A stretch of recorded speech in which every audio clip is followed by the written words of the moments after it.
It is Tuesday, August 22nd, 2017, and this is Seaside Chats with Kenneth Arthur, the weekly Seahawks podcast, where this season we're doing things a little bit differently. I'll be talking to a fan of the team that the Seahawks are playing that particular week, and this is the preseason. So, you know, this is my preseason, and we're getting into some of these teams and talking to fans who also may tread in the waters of comedy, acting, writing.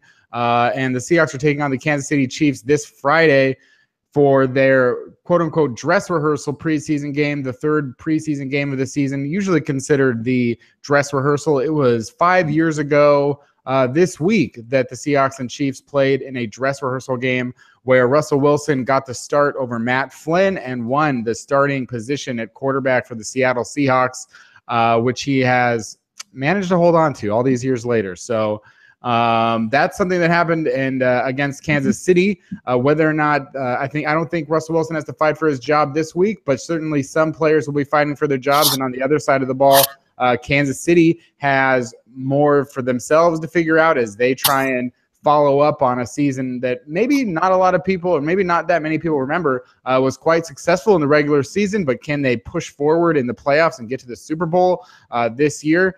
To talk about that with me this week is Ryan Meharry, a actor, improviser, writer, comedian from the UCB Theater, among others, here in Los Angeles. You can catch him with Bangarang at UCB Franklin if you're down in LA at any time. I highly recommend it. 8 o'clock. It's a great show. Ryan, thanks so much for coming on the show to talk football with me today. Thanks so much for having me. I'm really excited to be here.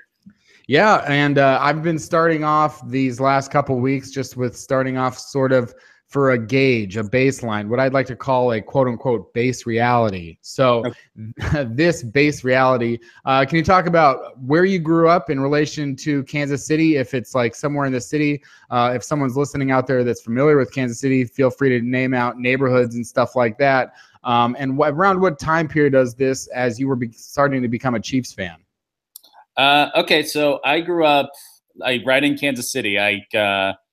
Like as in Kansas City as you could possibly be. I grew up like right on the state line, lived like off state line road. So for like a long period of time, I was living in Missouri, but could like throw a rock into Kansas. So it's right along in there. Then I moved to Overland Park, Johnson County. I was like, which is also pretty much like right on the state line.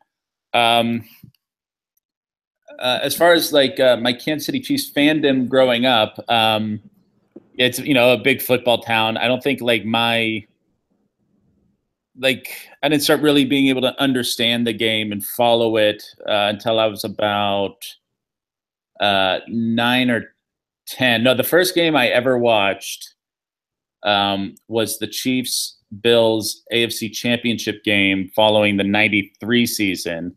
Mm-hmm. Which was the first of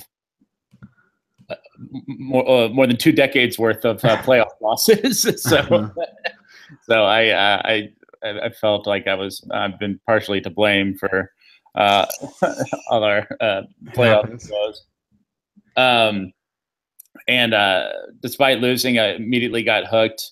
My family, my mom's side had season tickets. Starting back from the very first years in the mid '60s, all the way up until like 2013 or so. And so my parents had season tickets, so my dad and I would go to pretty much like every home game, at least like, you know, if not all of them, like 6 or 7 at least, for a long time before I moved out here. I'm a big fan. Yeah, and those I'm looking at some of these specifics now. Those first of all, my first guest this season and the first comedian that I brought on to talk about their team was Josh Kovit, and we talked at length about Marty Schottenheimer because he took the Chargers to the AFC Championship and he had success. Did he? Or right below that, they went 14-2 and blew their one game and didn't make it to the AFC. That's right. Getting to an AFC Championship game doesn't sound like the Marty I know. But he was there for a long time, had a lot of success. What were your thoughts on Marty Schottenheimer at the time? like I was a kid, and so in a lot of ways, Marty Schottenheimer is the only coach I ever knew. It's the I don't think I didn't realize how good we had it until after he left. Yeah. I mean, like we had Dick Vermeil. I mean, we had 2 years of Gunther Cunningham, and then Dick Vermeil for like 4 or 5 years, and Vermeil was great. But then once you get into kind of the Herm Edwards and Todd Haley's and Romeo Cornell's, you're like, oh wow, we had a real nice steady presence for a long time there with Marty. Yeah. And the teams were always at least fairly consistent. Never like no 4-12s or 5-11s. But I liked him. He's fine. He's like a fiery personality, and the defenses were always good. But he started. People started to get kind of tired of him. Just all the playoff losses and the offense. Just not a lot of surprises. pretty boring to watch. They also in that 93 season had a bit of a Seahawks legend. It's on the cusp of legend status. A three-time Pro Bowl quarterback, Dave Craig, who split that season with Joe Montana. Did you have any memories of Dave Craig, or was it mostly focused on, oh my God, the Joe Montana? You're a kid and Joe Montana's on your favorite team. The only thing I remember two things about Dave Craig. One is something like I learned, later, was that the game where Derek Thomas set the single game sack record was against the Seahawks, and I believe Dave Craig was the quarterback. And as Thomas, like on the last play of the game, Derek Thomas was about to wrap him up for his 8th sack in the game, and Craig got off like a 30-40 yard touchdown pass to win the game, which is very classic Chiefs. Like, do something great, but ultimately it ends in a loss. Yeah. It's not fun. The other thing I remember about Dave Craig is he was the backup, and I know he came into that AFC Championship game because Montana got a concussion, and then and Craig proceeded to play terribly. And I remember all anyone could talk about was Dave Craig's small hands, and that like that he would fumble a lot because he had really tiny hands, which I'm sure it was very hyperbolic. I'm sure his hands were just fine. But yeah, I remember everyone talking about Dave Craig's small hands. Just on some of those Kansas City specifics, you say you lived right there on the borderline. For those of us that aren't familiar, maybe what's the backstory on Kansas City being in Missouri and being the famous Kansas City that's right there instead of being in Kansas and whatnot? Well, there's like two. You've got Kansas City, Kansas, and Kansas City, Missouri. Uh-huh. As far as the history and how that all works out, I have no idea. Well, I made a presumption then on my part. Like I have a very limited amount of civic pride, and as far as like actually learning about my town's history, that's where. From the perspective of someone that lives in Kansas City, I could see that. I think the perspective of a lot of people that live outside of Kansas City is just, it's got to be in Kansas. I mean, especially when you're a kid and it's like, oh, they're playing the Chiefs or they're playing the Royals, or, if it's something to do with Kansas City, you think, well, it's got to be in Kansas. And, the fact that it's so close. But just a little life lesson that I think a lot of us learn just along the way is like, oh, Kansas City, the more famous version is in Missouri. With the Chiefs, it's just, when I think of the Chiefs, unfortunately, I do think of a lot of like just tragedies and like sad situations. Not like to just bring up that, that just start so dark. That's know what? Honestly, talking about the dark, sad stuff is that's a Chiefs fan's comfort zone. That's where we feel safe. So, by all means, please let's get down into the depths here. Well, do you remember because you mentioned Derek Thomas? Do you remember, was he like your favorite player at that time? And do you remember, what do you remember about the time that he passed away? Yeah, he's my all-time favorite player, for sure. I love Derek Thomas. Like, I wanted to be an outside linebacker. Like, he was like the biggest thing in the world. I remember when he got into the car wreck. Well, it was weird because like it was before that happened, everyone was like, oh, it seemed like he was probably going to be cut in the offseason, that they were going to let him go. He was kind of getting up there in years. He didn't have like a great season. And so it was sort of weird. Like, I think a lot of fans were kind of already preparing themselves for that to separate, to say goodbye. But I remember it was the day of the Rams Buccaneers NFC Championship game, or no, or maybe it was a divisional game, and the Rams played the Bears. But Derek Thomas was driving to the airport to take a plane to St. Louis real quick to go catch the game, and he was like speeding and driving super fast and didn't have a seatbelt on, and yeah, it was nuts. Yeah. Yeah, super sad. I think I met him once as a kid. I went to Neil Smith football camp, and I think he came one day, and I got to meet him, and I was super excited. So yeah, I loved him. But so he got into the car wreck, but he didn't like die. He didn't die right away. He was a paraplegic for a while. Like, yeah. He lived for a few months afterwards, and then like had like an aneurysm or something and died. And I remember I was in school. We found out, just word spread, and someone announced it, and it was like our Kennedy getting shot in Kansas. It was like everyone like, this is my freshman or sophomore year of high school, and kids like any smart ass kid can be like, oh, who cares, or something like that. But everyone was very, very solemn. I gotta say. Yeah, I mean, like I was saying, there's just as you go down the line, I'm trying to think of multiple examples, but Jovan Belcher, obviously a few years ago, not a star player, but such a tragic, and just shocking situation around. We've had more people die in our parking lot over the past few years than we have playoff wins. So that's pretty dark. Yeah. We had there was also like a fan got fucking, I don't know if I can swear on this or not. Got beat and because he got like drunk and got into the wrong person's car, and people came back and saw him in there, and like that dude got beat to death. Yeah, there's like a weird sort of dark cloud hanging over the Chiefs a bit.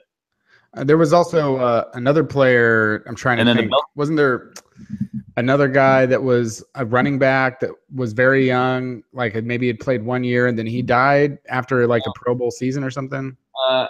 Mackley Hill, I believe that's who it is. Okay. Yeah, his story is sad, and yeah, he was like a rookie, and he oh no, it's not Mackley Hill. Maybe it's like Joe Delaney. But anyway, so he like had a ton of promise, all this stuff, and then he was, if I remember the story correctly, he was out and about, and he saw some kids that were like drowning in a lake or a river or something, and he went in to go save them, and I guess didn't make it out. Like that, none of them did, or maybe I think one kid did. Right. And yeah. Now I'm remembering. Yeah. Well, at least he went out doing like a hero thing. So.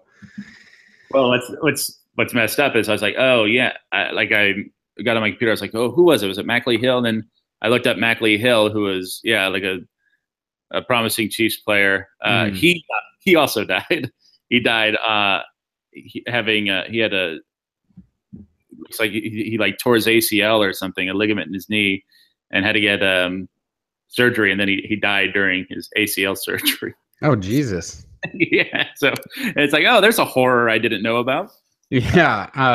That goes way beyond to be like, we lose players when they're getting ACL surgery. It's that's a Just some, just a reminder here for the fans who don't maybe know a lot about Derek Thomas. I was just pulling up some of his stats, and just as sort of perspective, that in 1990, when he gets 20 sacks, which today you look at it and you say, well, 20 sacks, that's great, but we've seen it. But 20 sacks at a time when teams were averaging 482 pass attempts per season. Now they average 571 pass attempts per season. So that's another 91 or 90 pass attempts more per season per team, where there's going to be way more opportunities for sacks. And Derek Thomas was racking up 20 sack seasons, 13, 14 sack seasons, way before there were opportunities to do such things.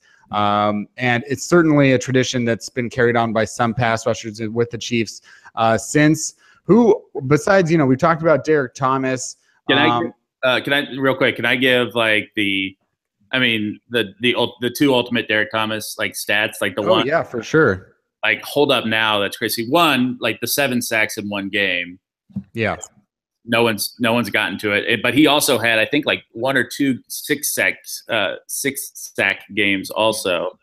But also, I think he holds unofficially, because they didn't start counting sacks in college until later. But in college in Alabama, he holds the single season sack record of 27 sacks in a season. Wow.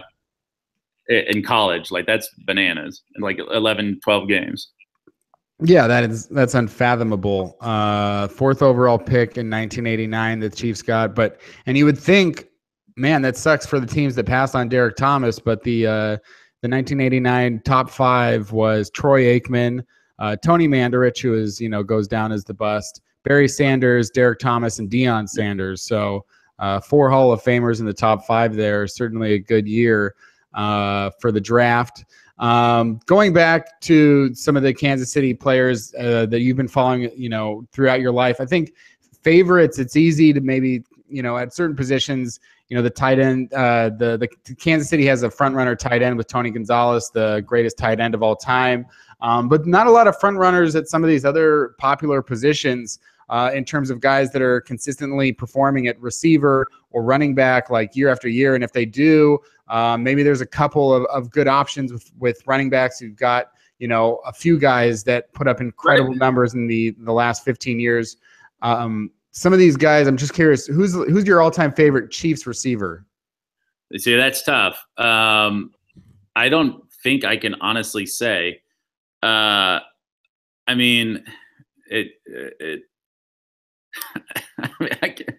I guess Dwayne Bowe. I don't know. Like, do you just feel like, oh well, there's a few guys that I've liked, or do you feel like I don't really think any of these guys I'm gonna think about very long after they retire?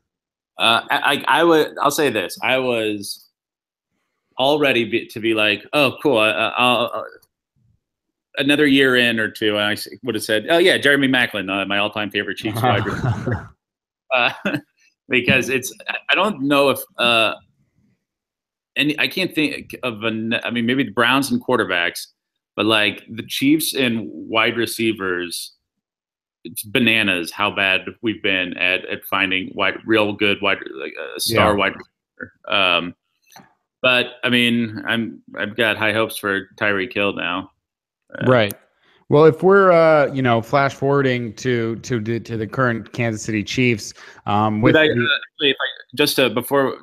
we were talking about favorite players. I'm going to talk about other positions as well. I just was also curious, like when you look at the wide receiver position in the present day, do you think that it's possible to have a guy really blow you away in Andy Reid, Alex Smith offense? And I guess eventually we'll talk about Mahomes and everything, and then maybe the new strategy on offense. But it's a little difficult to put up like a bunch of outstanding stuff unless you are a Tyreek Hill type of guy, right?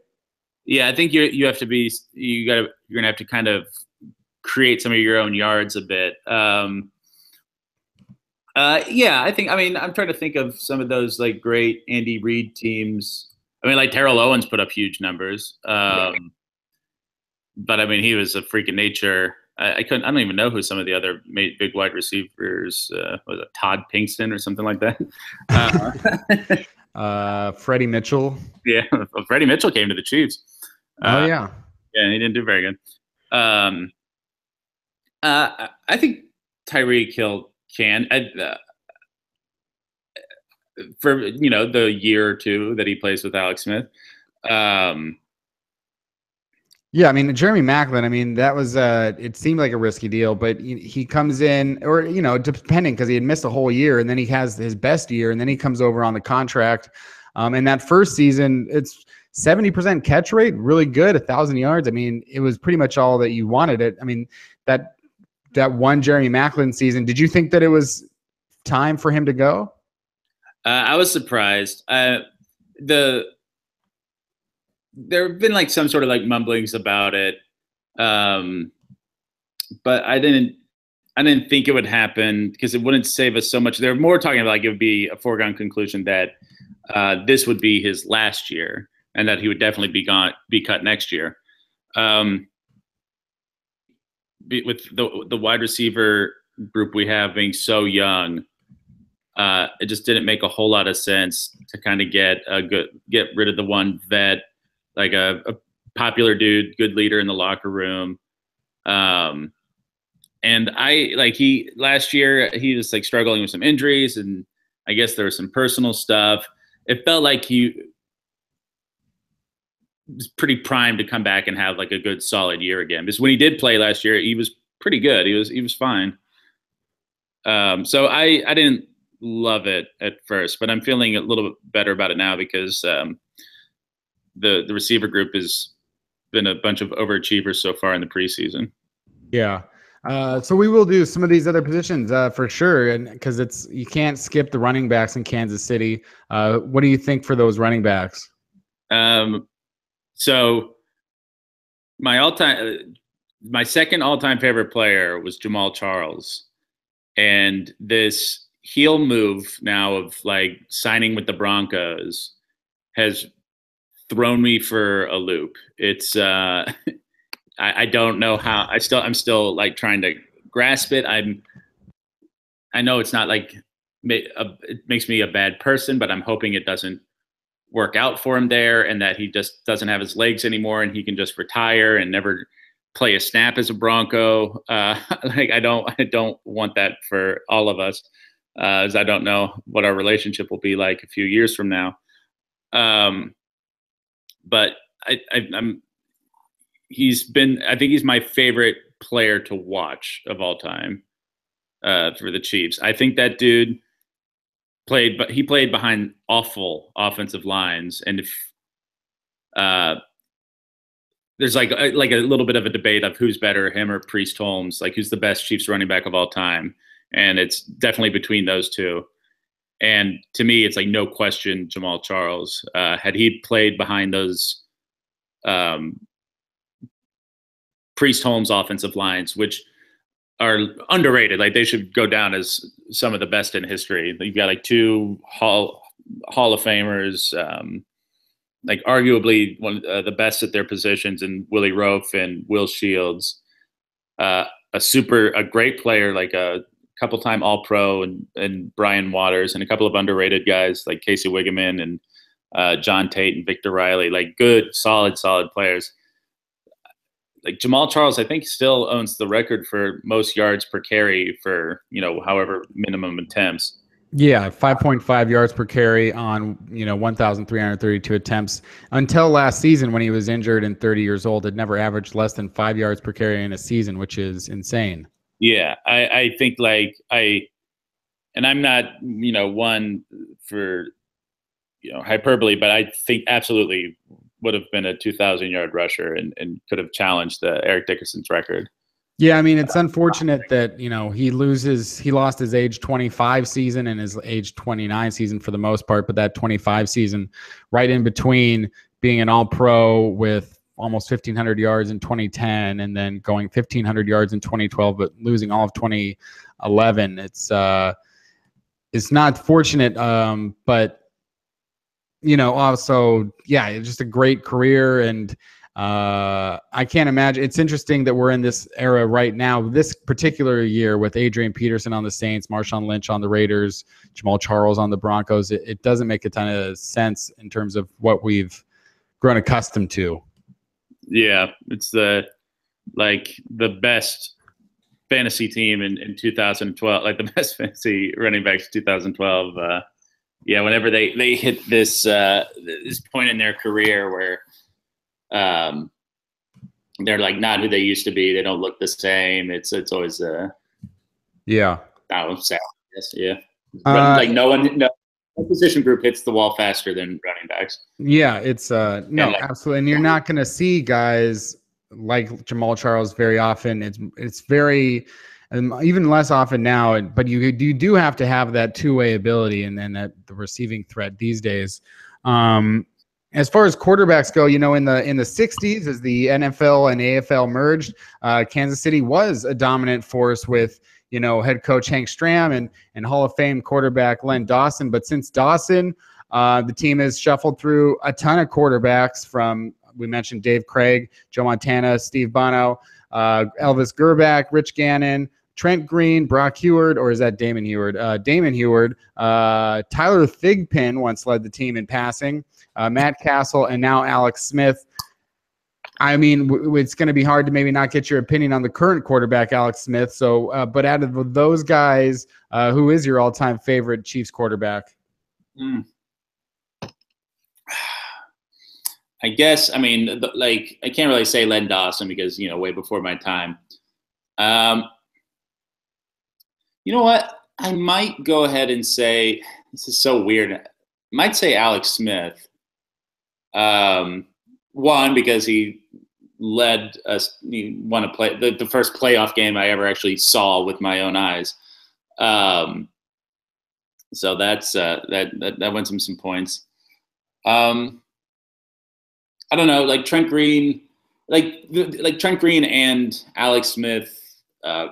You kind of knew where your ceiling was at all times as far as like what kind of success you're gonna have with them playing. Like, if it's the AFC Championship game and they're dueling with Peyton Manning or Tom Brady, that it's not gonna happen. You're not gonna win. They're not gonna win that game. So it's like so he's my favorite, but I don't have a ton of confidence in him. So that's how bad it's been. Yeah. It's well, the future could be here. We'll talk about it in a second. Yeah. And yeah, I mean, a lot of those things when you talk about that offensive line with Priest Holmes and Trent Green and Dick Vermeil, where they were first in offense, first in points in 2002 and 2003, second in 2004, first in yards in 2005. We kind of forget about just how great that offense was during that period of time, and they had the pieces in place to sort of make it work because I mean, a couple of those guys obviously helped build the Rams, and Priest Holmes is a special talent. Tony Gonzalez is a Hall of Famer. Favorite of those offensive linemen, because I believe there were a couple Hall of Famers around for Kansas City. I mean, I gotta say probably Will Shields, just because he's like a dude. I don't think he ever missed a game. Played like 15 years, like started all 15, like 11-time, 12-time Pro Bowler, like just amazing. But the 4 or 5 years that Willie Roaf played,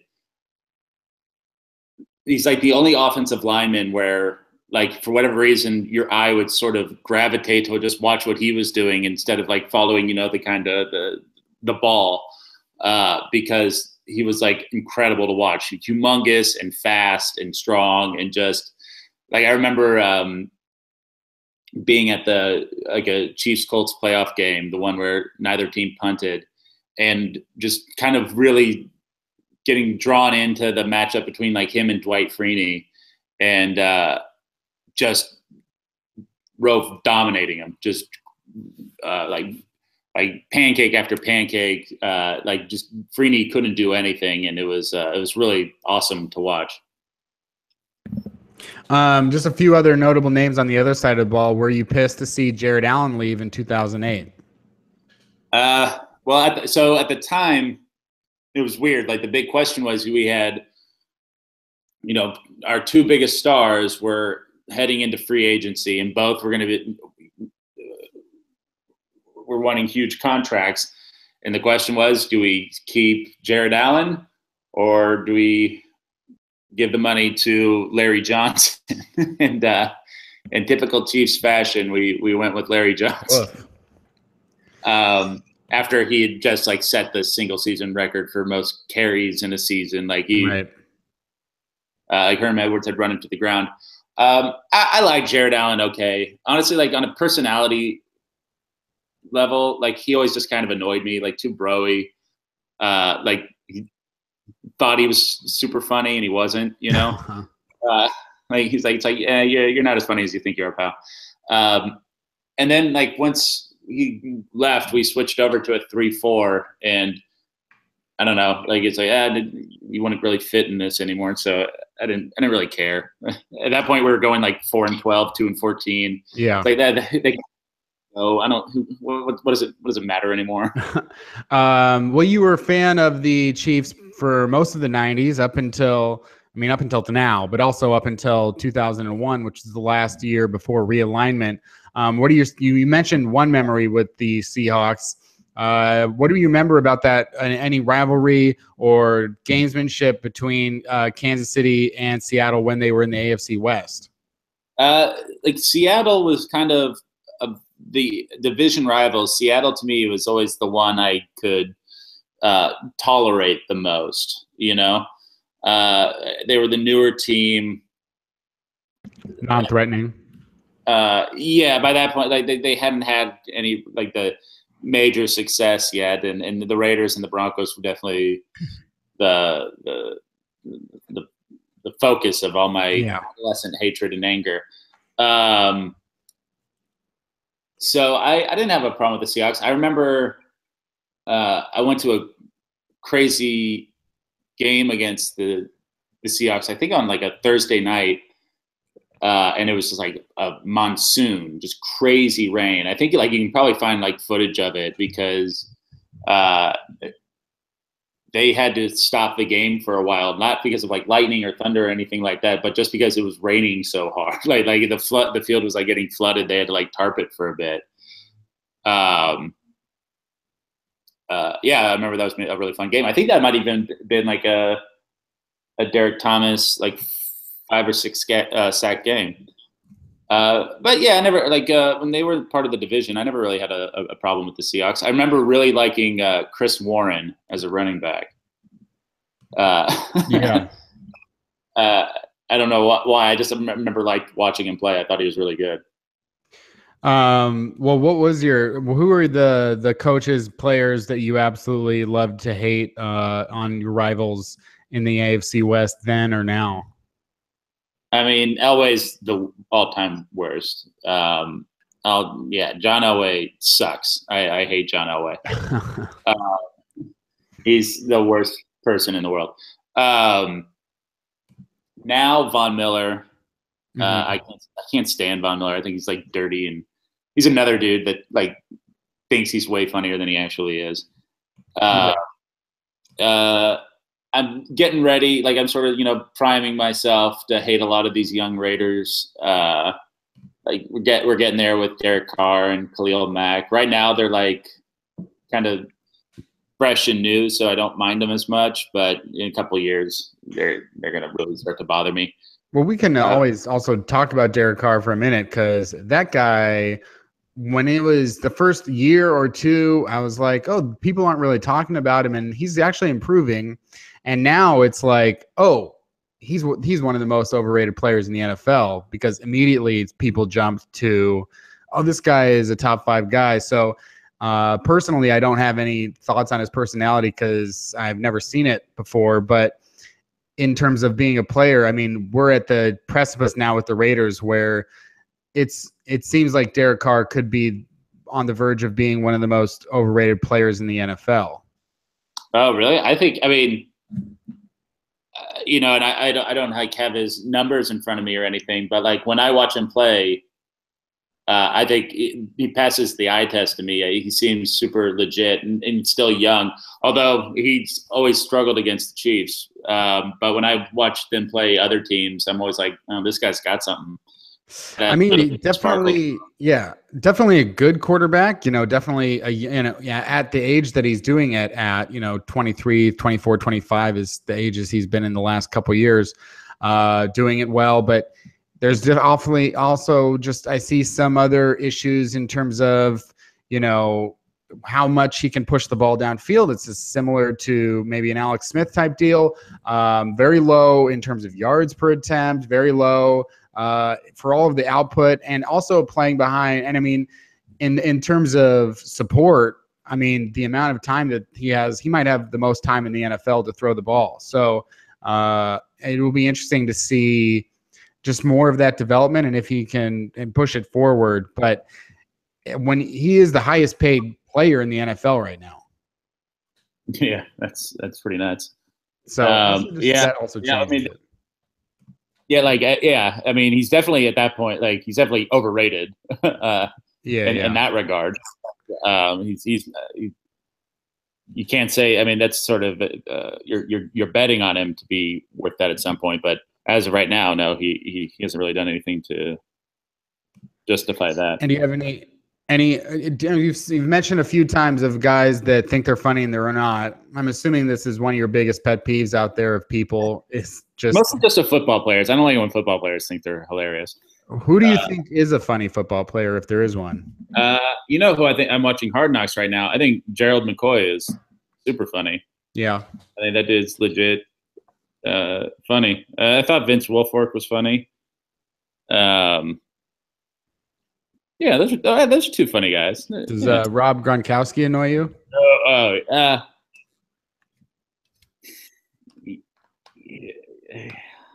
Yeah, sure, yeah. It does seem all put upon, like the whole the persona.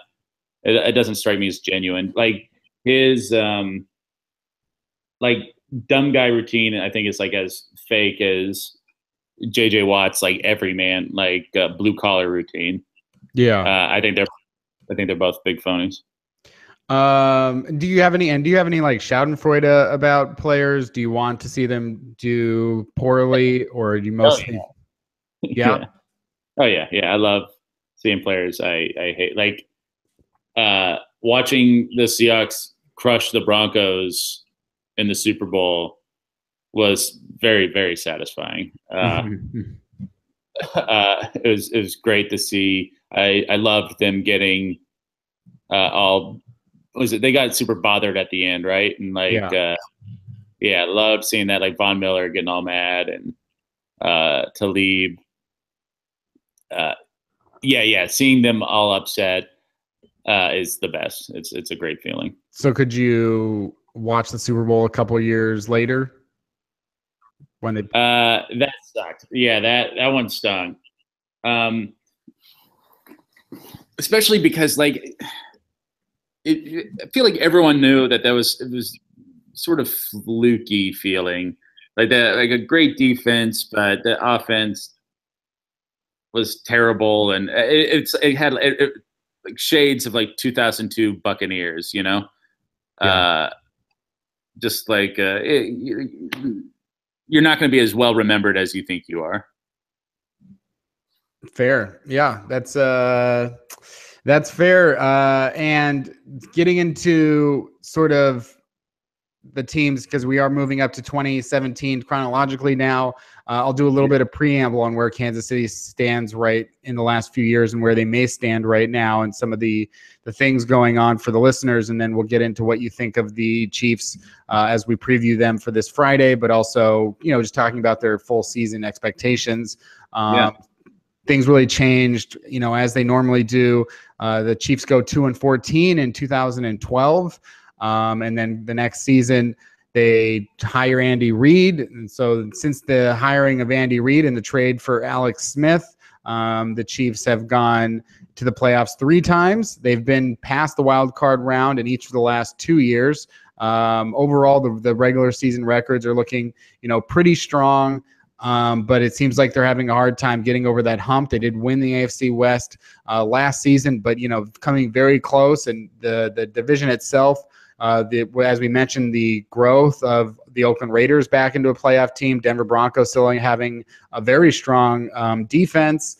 And the LA Chargers, even them, with having a quarterback in Phillip Rivers and Joey Bosa playing so well on defense, it could be a team where maybe the Chargers are a little bit more difficult to beat now than they had been in the last couple of years, but we'll find out.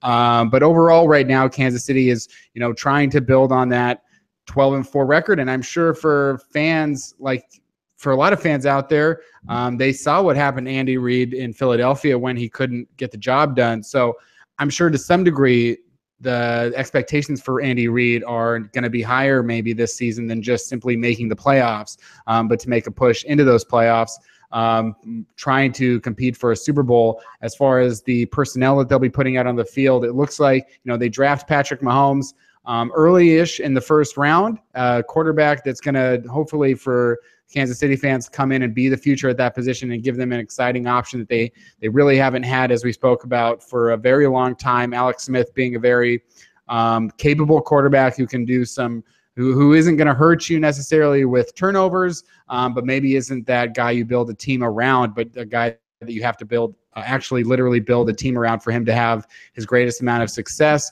But still on defense, you've got guys like Derek Johnston and Justin Houston, and, Tom Bali, although he's getting pretty old at this point, Marcus Peters, Eric Berry, some very talented players on defense who helped them, in the last few years get into, they've been top 7 in points allowed in each of the last 4 years. So certainly Kansas City is coming into it this season with positives and reasons to have hope. But still a lot of that hope at the end of the day is going to come back down to quarterback play. Is Alex Smith going to take that next step?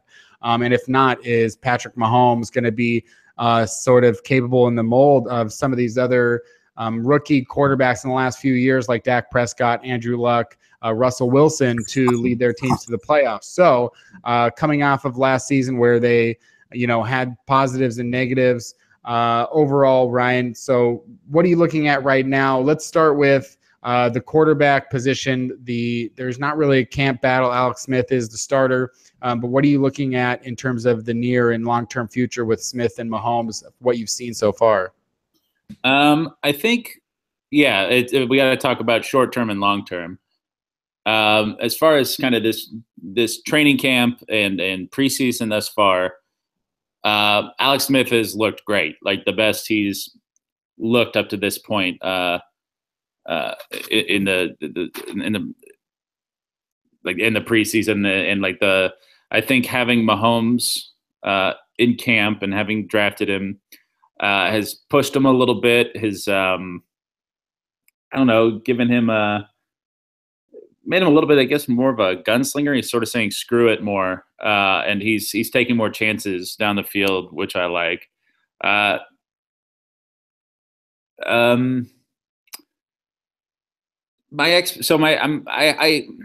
It's really, I don't want to, we'll just stick with quarterbacks. My expectations for Smith for the year are, they've always got to be restrained a little bit. You can't have too high of expectations because he is what he is.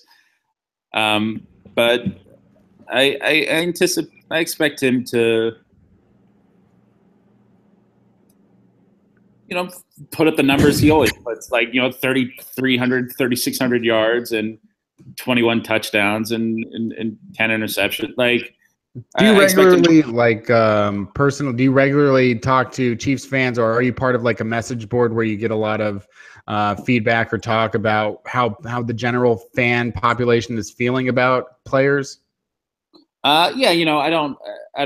I talk to some friends from back home, and then I go on the Chiefs subreddit. I don't really post to them, but I'll peruse. I'm curious if there's a lot of anticipation of almost everybody's ready. If do you think people are ready? They have their finger on the trigger and they want to see the new guy. I think everyone wants to see the new guy. I personally, under no circumstances, want to see Mahomes this year. Yeah. No, I just my gut tells me that Like if Smith were to get hurt, and I think that's the only way he would Mahomes would come in. I'd almost rather see Tyler Bray. Like I want just Mahomes to learn and study and practice his footwork and not have to worry about it, not be thrust into anything. Yeah. Because Mahomes has looked awesome so far. If you haven't gotten a chance to like watch his highlights from his first 2 preseason games, from where he is, what expectations were of him, like what people felt his weaknesses were, he's looked really spectacular. Smith has looked better, which is a good feeling, but yeah, people are starting to salivate a little bit at the potential of Mahomes. And looking at oh, if you got something else. I was just going to say, but I think part of the reason this early success and he looks comfortable and unfazed a little bit is because I think this is study hall. This is he's learning right now. He does there's not these huge expectations of having to go learn this pro offense and step into an NFL stadium and deal with NFL speed for the first time while trying to like carry this city's hopes on your shoulders. He can just kind of go out there and learn his thing a bit, and I just want to keep that going for a while. Yeah, and moving into the backfield situation, you've got a former Seahawk in there, and Spencer Ware, who's had some success since Seahawks cut him. Certainly, they could have used him, especially if he's going to be successful like he was with Kansas City. And then Sharkhandrick West and rookie Kareem Hunt, and another former Seattle Seahawk, C.J. Spiller. What are you thinking right now with who the lead back is, or who the back you like the most is in that situation? The back I like the most is Kareem Hunt. It's interesting because the talk is now that they might keep all 4 because all 4 have looked really good so far. Spiller looks like he's got that crazy burst again. It seemed for a while there that Sharkhandrick West would be the odd man out, but game he carried the ball 7 times for 115 yards. So he went off, and it's put him right back in the discussion. Honestly, I think Spencer Ware's the one who's done the least, but he's the starter. But at some point, Kareem Hunt will take over. He strikes me as like being like a leaner Maurice Jones-Drew, because he's got that great low center of gravity, and he can kind of steamroll you, and he's really impressed everyone. He's got great hands coming out of the backfield. He's apparently made some of the best catches of camp. I think it's a matter of time before he, assumes the starting role. It wouldn't even surprise me if in the first couple of weeks he ends up having more touches and carries than Ware, who will be the starter pretty much by name only. Okay. And we talked about, or I briefly mentioned the 2-14 season, the reward for which was the top pick in maybe the worst draft class of the century. And absolutely, the Seahawks come away with Eric Fisher. But they have Eric Fisher on a second big contract, and then they signed Laurent Duvernay-Tardif, who most people I think hadn't heard of before he got a major contract. What are your thoughts on Fisher and Duvernay-Tardif? I don't know. Duvernay Tardif is like he's like a young guy. He's like a doctor. He's super smart. Like I think he's like someone they gave money to in anticipation of him developing into something really good.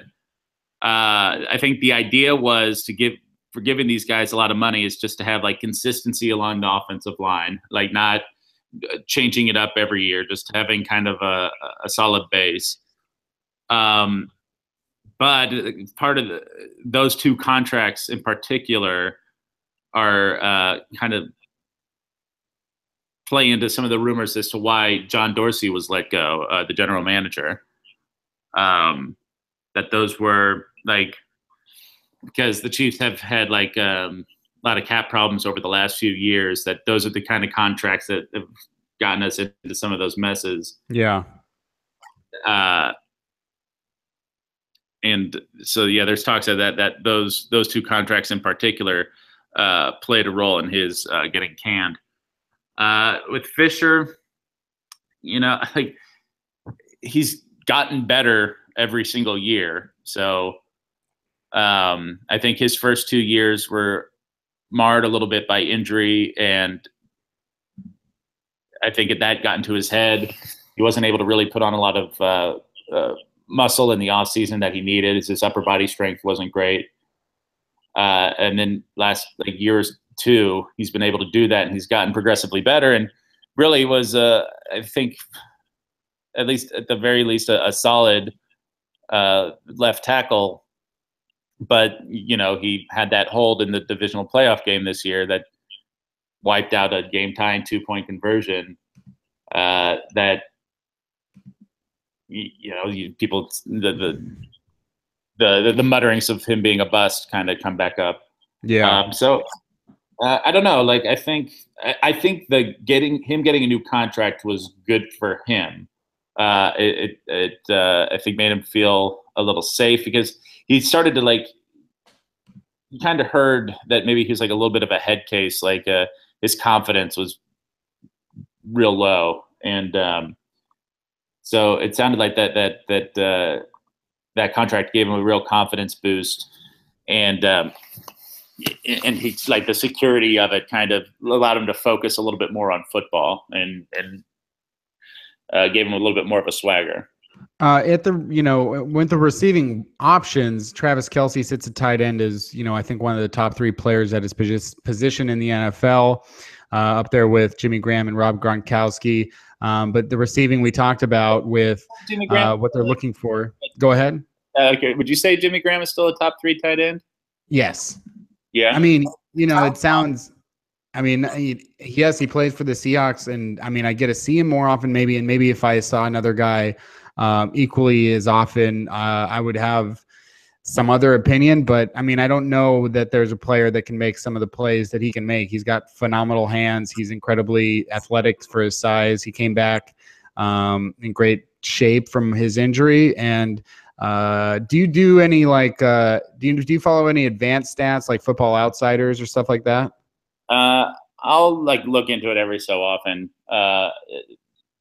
I need to learn it a little more. Sometimes I have a hard time to follow it, what the math behind it is. Right. Well, in defensive yards, defense adjusted yards above replacement, which is one of the Football Outsiders' top couple stats. That's next to DVOA.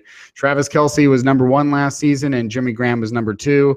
It's a counting stat. So even then, Jimmy Graham not getting as many targets as he had in New Orleans, but the rate at what he does with per target is just as explosive, if not at times more explosive than he had when playing Drew Brees. The only drawback, which is a considerable drawback just in terms of how they use him in the offense and how they use their red zone offense, is not as many touchdowns as you'd like from a guy of that size. But certainly something you're familiar with Kelce. Yeah, I mean, he only had 4 touchdown catches last year. Yeah, and a couple of them came on deep passes. Him as a red zone threat was kind of strangely limited last year. So with the receivers, just focusing on Tyreek Hill, because he is, he exploded last year in sort of not in the exact same way, but in a similar way, maybe to a Dante Hall, who you were also familiar with.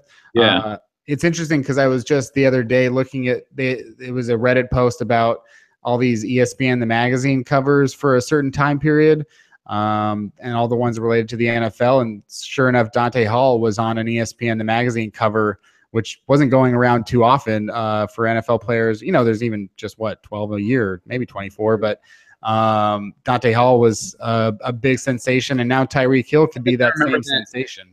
I think I remember that issue. I think I remember having it.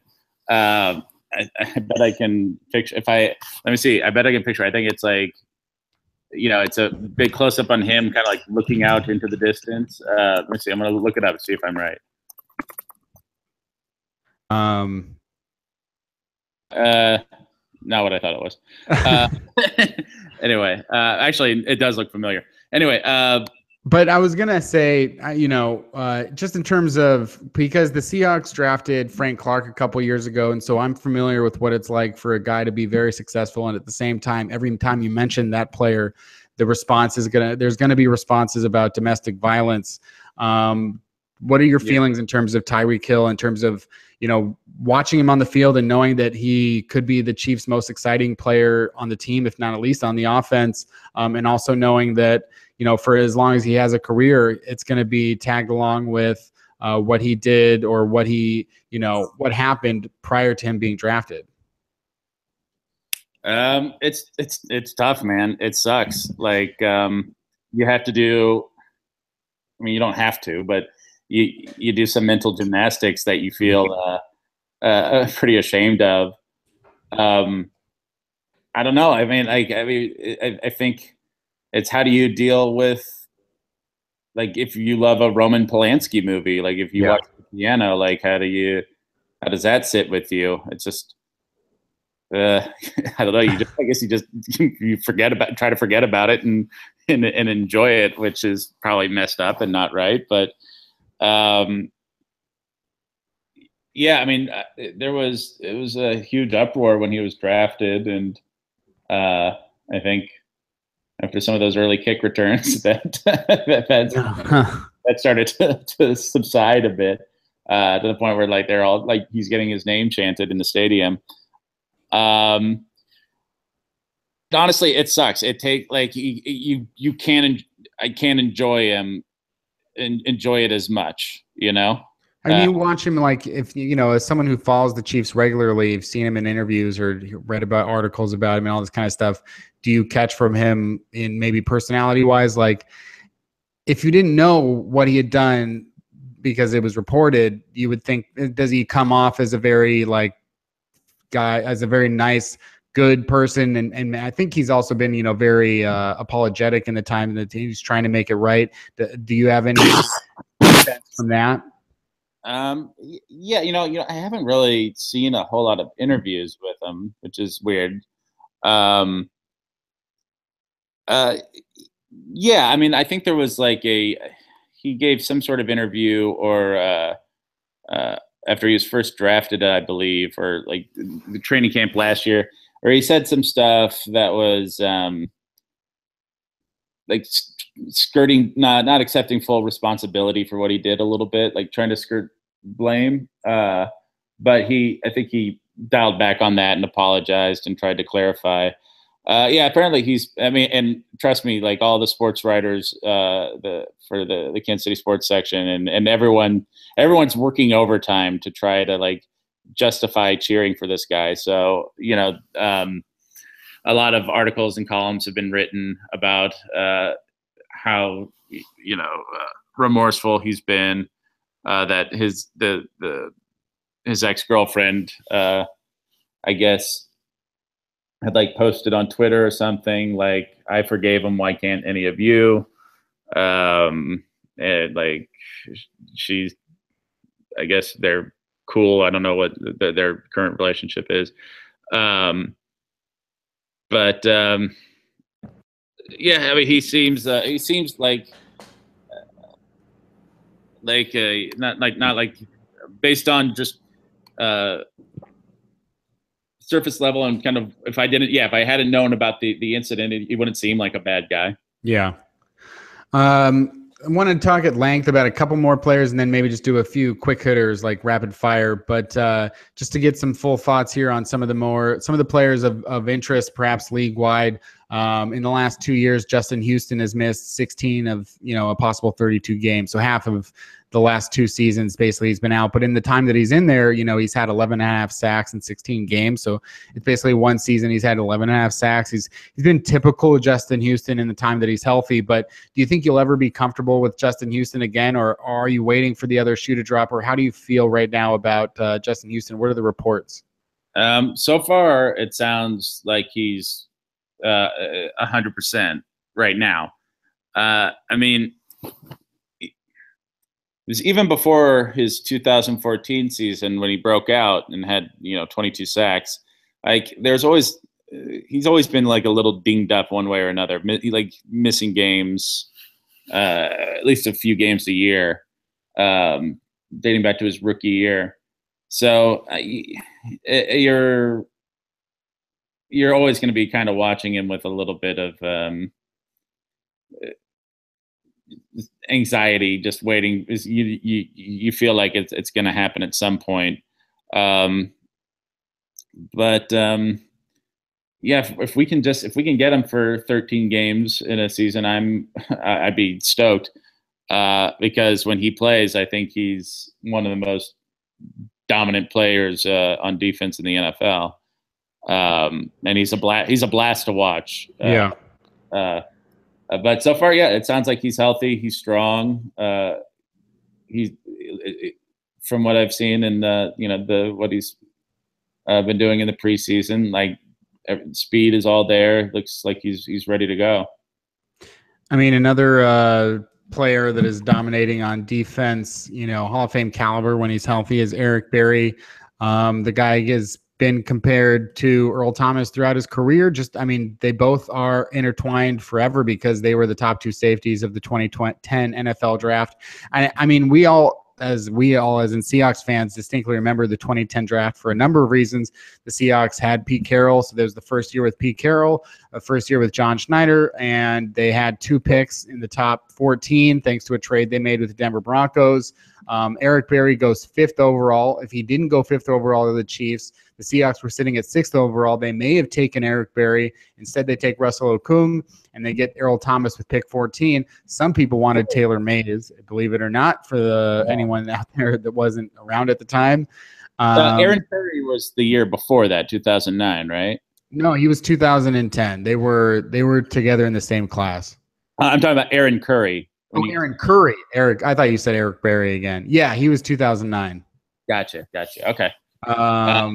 Yeah, so that was the year they got Okung, and also they wanted Trent Williams, I think maybe, and he went 4th overall. But Berry, they've both been outstanding players. They've both been Hall of Fame players. Do you obviously you like Eric Berry, but what are your thoughts on Eric Berry? Do you ever get in the debate about Eric Berry versus other safeties?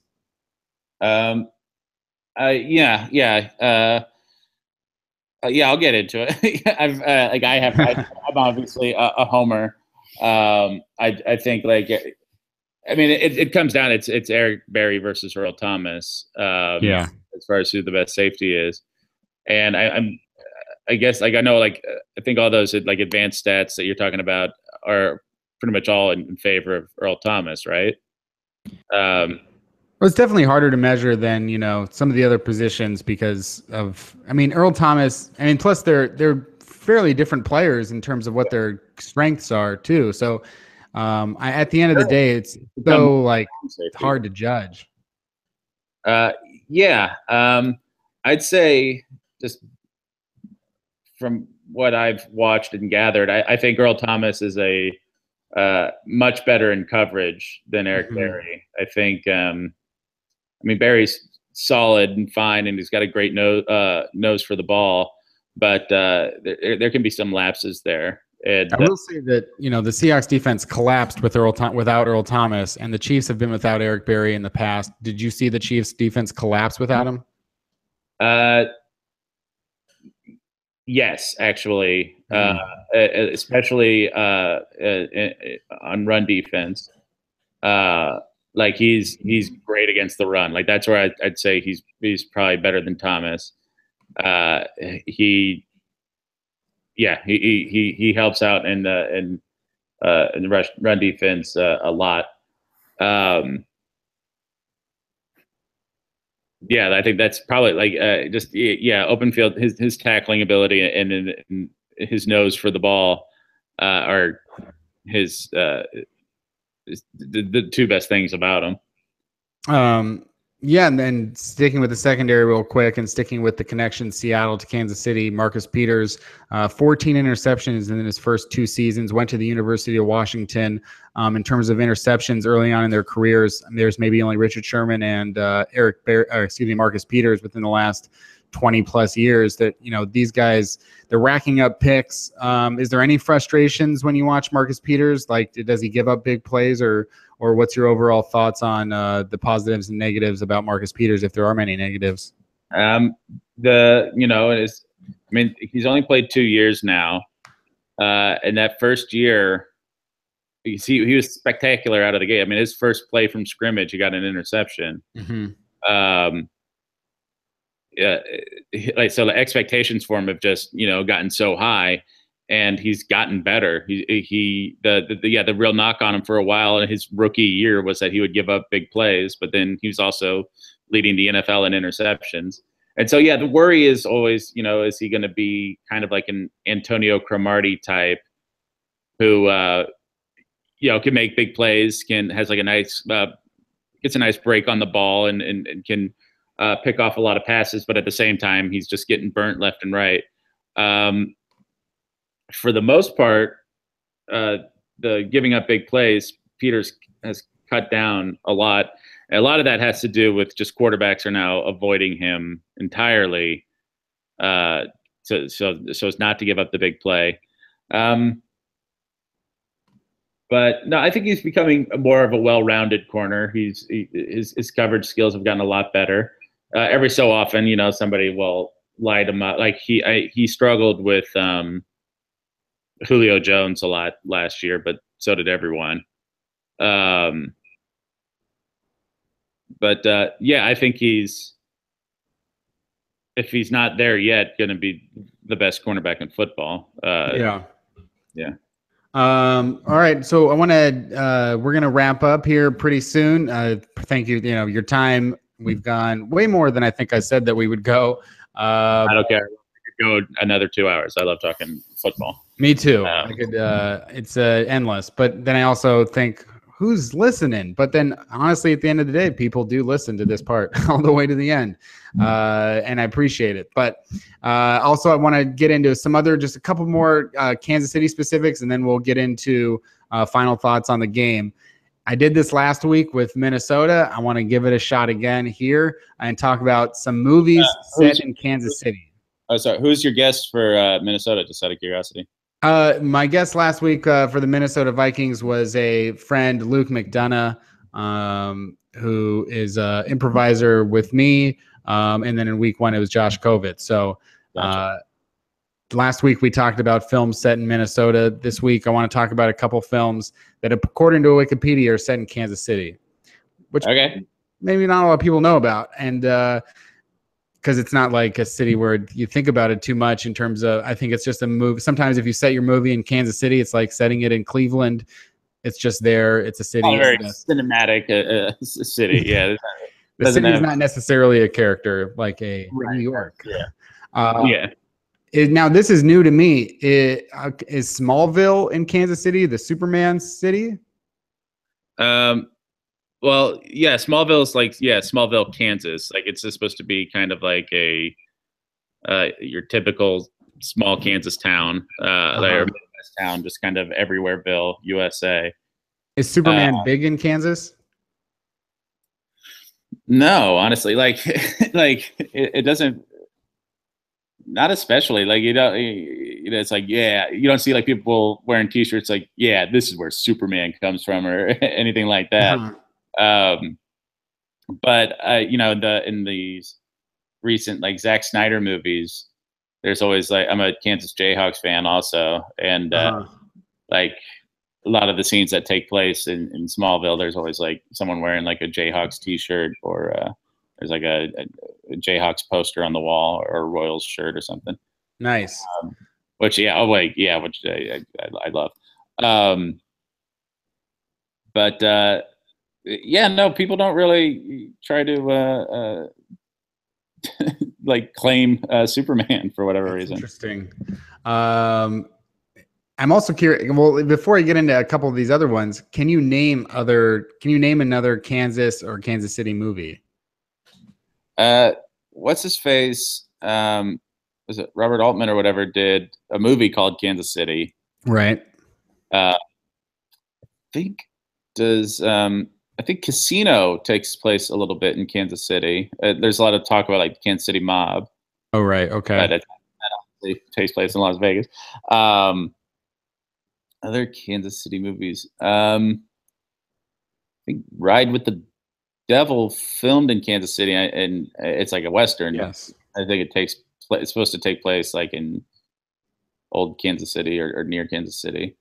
There's also, if we're looking at the whole state of Kansas, there's a very famous line about Kansas.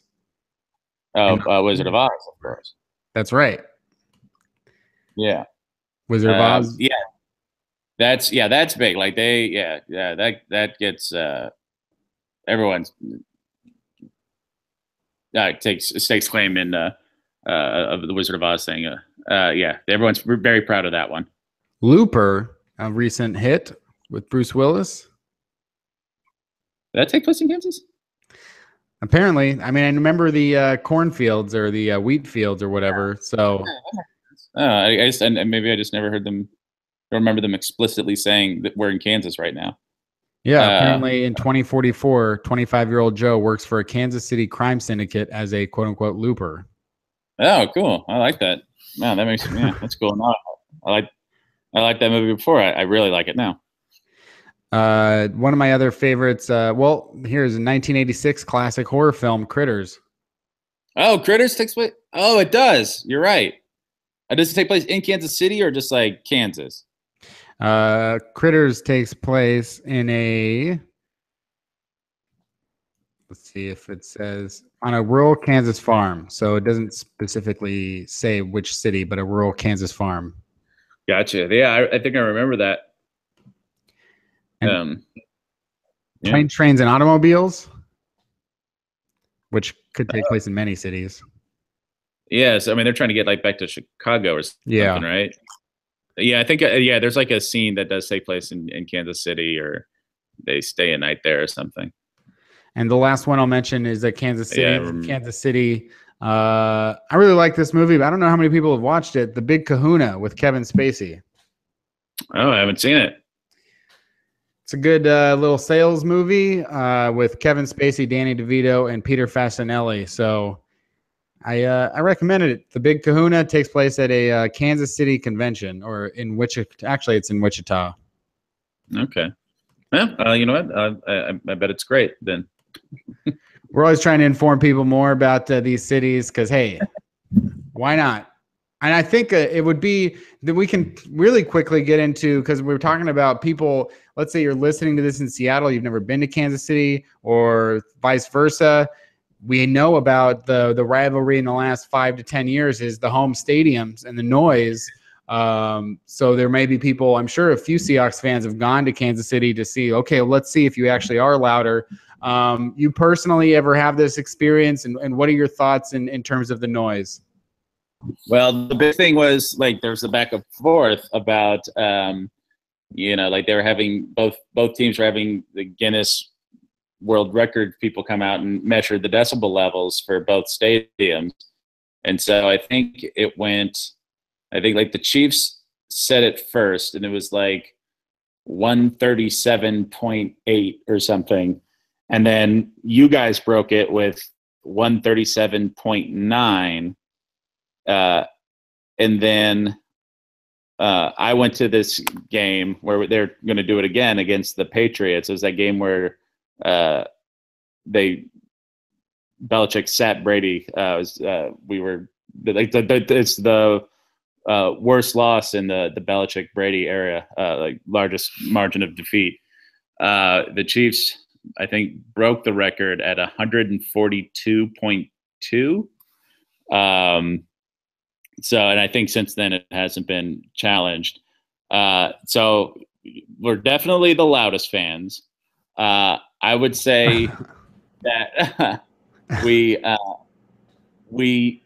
probably take too much pride. It probably means more to us probably than you guys, and only because you have a Super Bowl win in this millennium, and we don't. Right.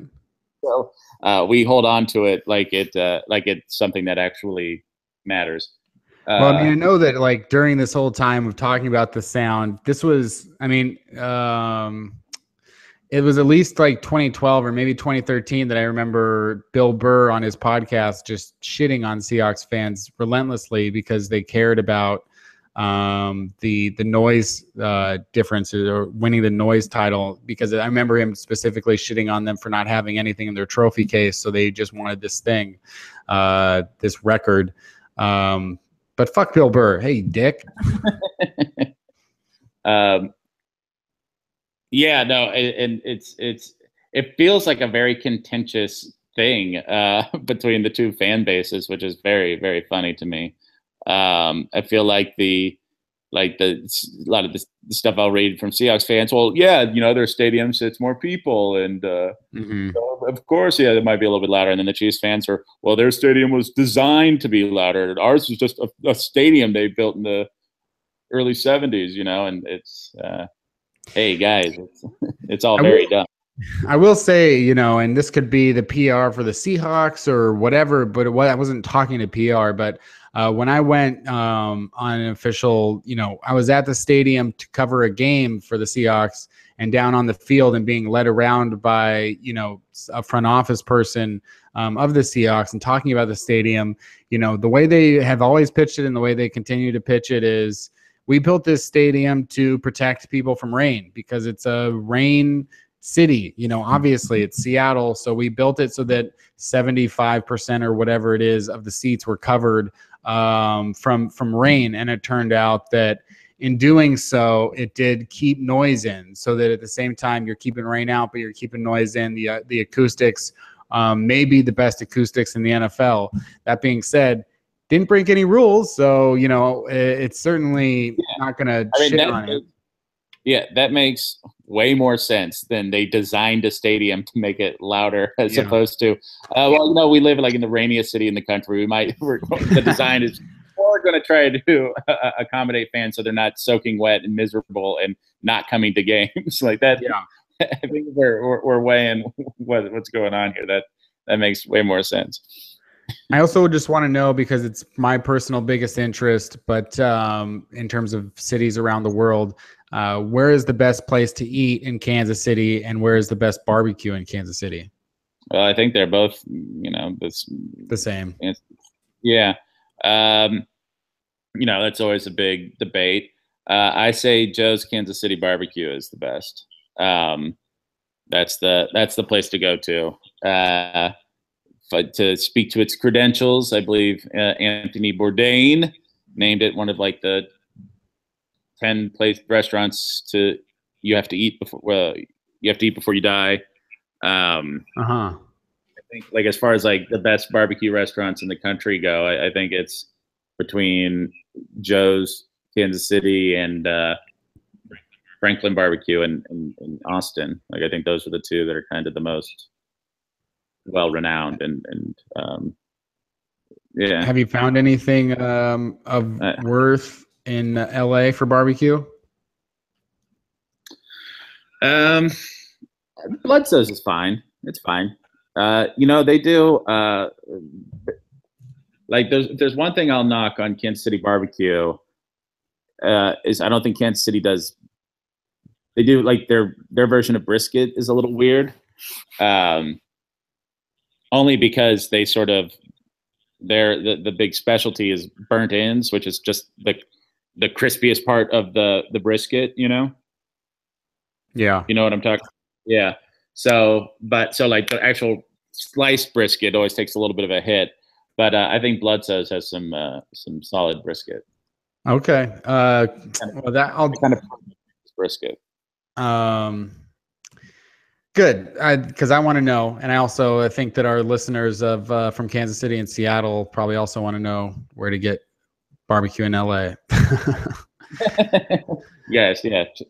So tell me some other specifics just for me. Yeah. If you want some perfectly decent barbecue, go to in Los Angeles, and I go to the very apparently sterilized La Brea version. Okay, so about this game, what are you most looking for in this game? What do you want to come away with as a Chiefs fan? What do you want to know? What young players do you want to see more of? I mean, right now, it's just all eyes are on Mahomes. for me, ideally, this week and next week are the last 2 times I'm going to see him this year. So just watching him and trying to enjoy it, and hopefully he gives us some more tantalizing glimpses of the future. As far as what's pressing this year, I want to see a little bit more from our offensive and defensive, just the defensive lines, just kind of the winning the battles up front. We did the first game. We were running the ball and stopping the run was not great. We did better last week against Cincinnati. But yeah, just kind of continuing to see improvement there, see which running backs stick out again. And I'm curious kind of as to what we're doing with our second cornerback spot and our nickel corner, just our cornerback depth chart, because opposite of Peters, we've got some interesting options and guys who played well last year, but it's just health concerns for everyone. Depth there is very concerning.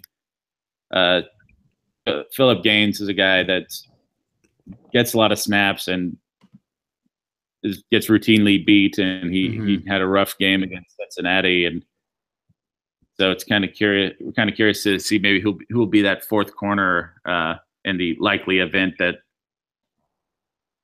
Terrence Mitchell or Stevie Nelson gets hurt. Yeah, I forgot to mention that the Chiefs' other starting safety, Ron Parker, was formerly of the Seahawks in the Legion of Boom for a minute. Oh yeah, who else did he play? He was very shortly with the Seahawks. I'm trying to get the specifics here, but he was a guy that didn't make the cut here because the secondary was just fairly loaded. But he was in 2011 and 2012. He was with the Seahawks before they couldn't keep him. And yeah, I remember we picked him like he was after a cut day, a pickup, and immediately started producing on special teams. And I would say he is the most underrated player on the team by far. I think that dude is a baller, and he's super versatile. He can line up at corner if you need him to. Very good in coverage. I love that dude. He's a really good player. Yeah, I mean, in 2012, I'm just looking at a couple of the names. These are the guys that were not starting in the secondary: Byron Maxwell, Jeremy Lane, Walter Thurmond, and Ron Parker, all of whom, a couple don't do it anymore, but all of whom went on to go start somewhere else and for the most part play pretty well. That's impressive. We're just hoping for more now because the Seahawks drafted a bunch of cornerbacks and safeties, and they've added a lot of guys to the secondary now. So, Pete Carroll, if anything, it's like I think he's the greatest defensive backs coach of all time. And so there's a few guys that have come out of that, including Ron Parker. Do you have thoughts on it's funny. I have thoughts on the best defensive backs coach of all time. Okay. I don't know if he is, but someone and I wouldn't even argue that he's better than Pete Carroll. But like, if there was one area where Herm Edwards was great, was coaching up our secondary. He got like undrafted free agents to play great. I think he made Brandon Carr a ton of money. Same with Brandon Flowers. Like, I think that dude in scouting and in coaching ability did a really good job with like guys like Dimitri Patterson and like some undrafted free agent guys that went on to play and start for the Chiefs or elsewhere. Yeah, he's good too. Yeah, I was always I always liked Herm Edwards for backing up these players that one time. Was he with the Jets, I think, when there was during a press conference, and he's like his famous like soundbite, but now I can't remember what he said. He seemed like such a good dude. Yeah, he's a definite players coach. Players loved him. I can hear you play to win the game. Yeah, you play to win the game. Yeah, I don't remember what the context was of that. It's I don't even know if he knew.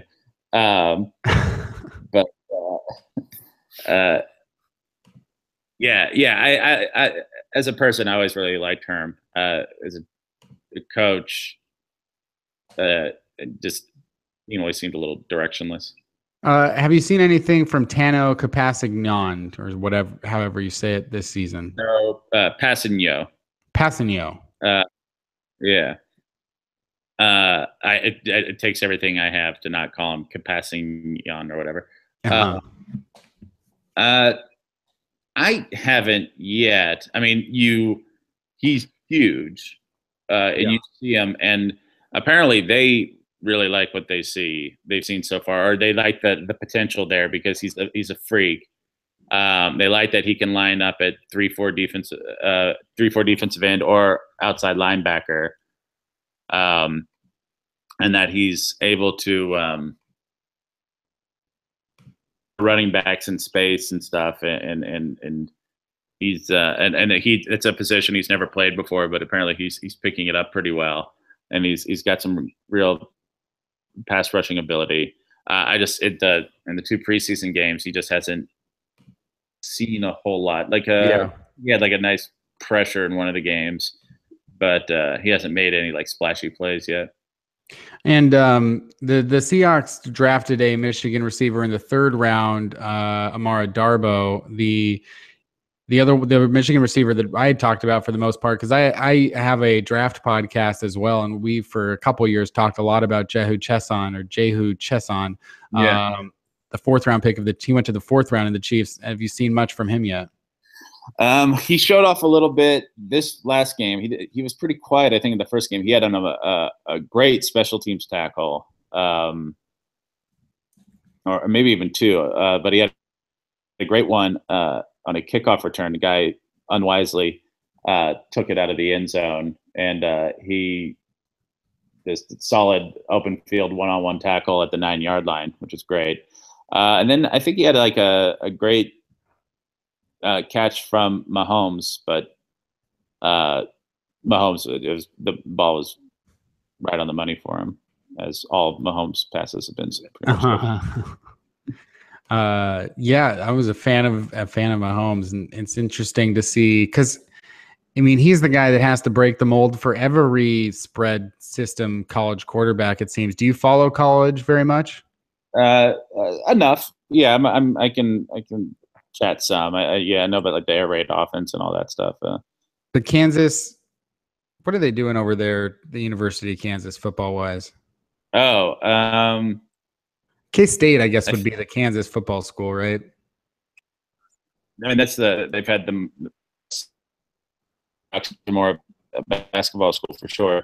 I think they're starting to turn it around. I remember reading somewhere that for like their 2018 recruiting class, I think it was like a top 25 recruiting class thus far. That they're starting to put it together with what's the new coach's name? I'm not sure. It's not David Beatty. Yeah. Okay. Yeah, it's apparently, yeah, it's starting to turn around a little bit. That there's some potential there. I mean, I'm sure there'll be there might be a cellar dweller again this year, but maybe a year or 2 from now, they could be a solid team that maybe Oklahoma beats 35-24 as opposed to 56-7. Yeah. So and also, like, I guess when you grew up in Kansas, when we were growing up in Kansas, did you have an NBA team or did you follow basketball at all? I mean, besides college? It's such a big college basketball town because, so many people graduate from Kansas State, Kansas, and from Missouri and move to Kansas City. And so there's, one city with like a large population of 3 different schools. And they're all rivals, and it's usually the host of the conference tournament, and it gets so much more play out there. Like the college coaches are huge names, and the whatever players are playing at the time are huge, and the NBA takes a back seat. So I didn't really grow up with the NBA that much, I would kill to have an NBA team in Kansas City, so I would take them up in a heartbeat. But Seattle feels the same. Well, not about Kansas City, but about basketball, NBA. Yeah, I bet you guys. Yeah, you guys. So I think that pretty much wraps up our talk today about Kansas City and the Chiefs and football and the Seahawks and movies and college basketball and everything else. I guess just since we won't see you again till at the earliest Super Bowl 52, I guess we're now at. Since that could be the earliest possible time that the Chiefs and Seahawks meet again. Between now and then, just what is your general feeling? Are you optimistic this year? Are you sort of just wait and see? What do you feel like the outcome is going to be for the Chiefs right now, based on presumed amount of time of health for guys like Justin Houston, or performance-wise for Alex Smith and Andy Reid? What are your overall thoughts for the season right now? I am at I have no idea. The division looks like it's going to be pretty solid this year. I think the Raiders are going to be really tough. I think the Chargers could surprise people. I think the Broncos will finish last. And so I don't know. And I feel like we've had like a weird off season, and cutting Jeremy Maclin and losing our general manager, that there seemed to be a lot of discord, and heading into training camp, I felt uneasy, but apparently everything has looked really good in training camp, and then in the preseason games, everything's looked really like a well-oiled machine. So I don't want to get too enthusiastic. I'm saying I could see this team going anywhere from 8-8 to 12-4, 13-3, 13-3 again. Or yeah. 12. So it's we're going to need, I guess, some good breaks. Our schedule's pretty tough. I don't know. I think 11-5 would be a solid guess, a solid bet. I think that's fair. How worried are you, or does the thought process come around of like the floor? Is the floor set like around 8-8, or do you feel comfortable like they've got so many good pieces right now that at least with Andy Reid, you're going to be in the hunt? I think the floor is. I think when your floor is 8-8, I think that's usually a pretty good sign. And for sure. And that's the assumption that you get some bad breaks, like as far as like injury goes. But there's just too many talented players on the team to be, awful. Like, knock on wood. But yeah, I could see this team maybe being a little streaky. Honestly, it comes down. I think the defense will be solid. I think they'll be better than they were last year if Houston stays healthy at getting to the passer, and I think they'll be better at stopping the run. I think it's just the offense and how dynamic can they be.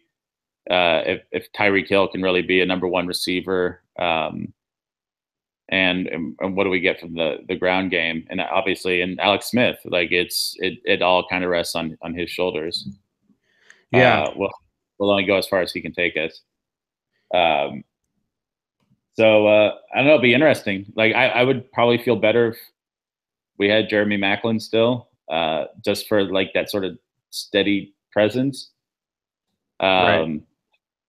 But who knows? The young wide receivers have impressed in camp, and hopefully one of them can really step up. But it feels like a little bit of a toss up right now. Like who can say?